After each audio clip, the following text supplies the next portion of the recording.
ओम श्री परमात्मने नमः। जय श्री कृष्ण। श्रीमद् भगवद गीता में अध्याय द्वितीय श्लोक 43 से 49। कामात्मानः स्वर्गपरा जन्म कर्म फलप्रदाम् क्रिया विशेष बहुलाम् भोगैश्वर्यगतिं प्रति भोगैश्वर्य प्रसक्तानां तया परतचेतसाम् व्यवसायात्मिका बुद्धिः समाधौ न विधीयते। त्रैगुण्य विषया वेदा निस्त्रैगुण्यो भवार्जुन निर्द्वन्द्वो नित्यसत्त्वस्थो निर्योगक्षेम आत्मवान् यावानर्थ उदपाने सर्वतः सम्प्लुतोदके तावान् सर्वेषु वेदेषु ब्राह्मणस्य विजानतः कर्मण्येवाधिकारस्ते मा फलेषु कदाचन मा कर्मफलहेतुर्भूर्मा ते सङ्गोऽस्त्वकर्मणि योगस्थः कुरु कर्माणि संगं त्यक्त्वा धनञ्जय सिद्ध्यसिद्ध्योः समो भूत्वा समत्वं योग उच्यते।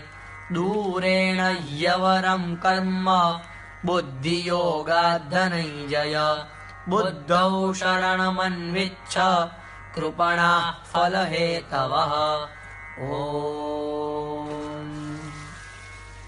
श्रीमद् भगवद गीता अध्याय 2 श्लोक 43 से 49।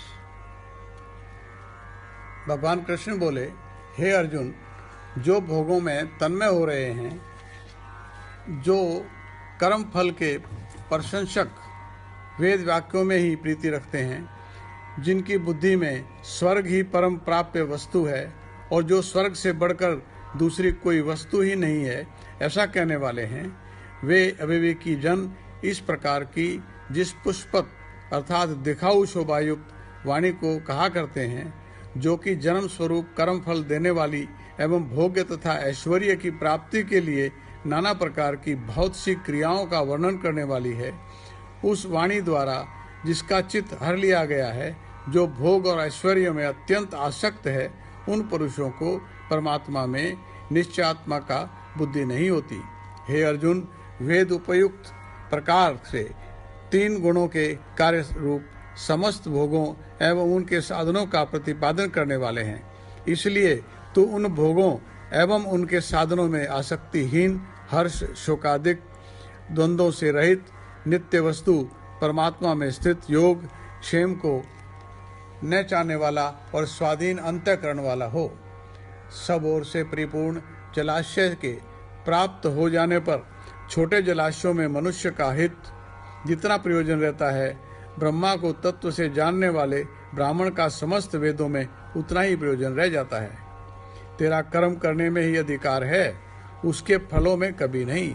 इसलिए तू कर्मों के फल का हेतु मत हो तथा तेरी कर्म व करने में भी आसक्ति न हो।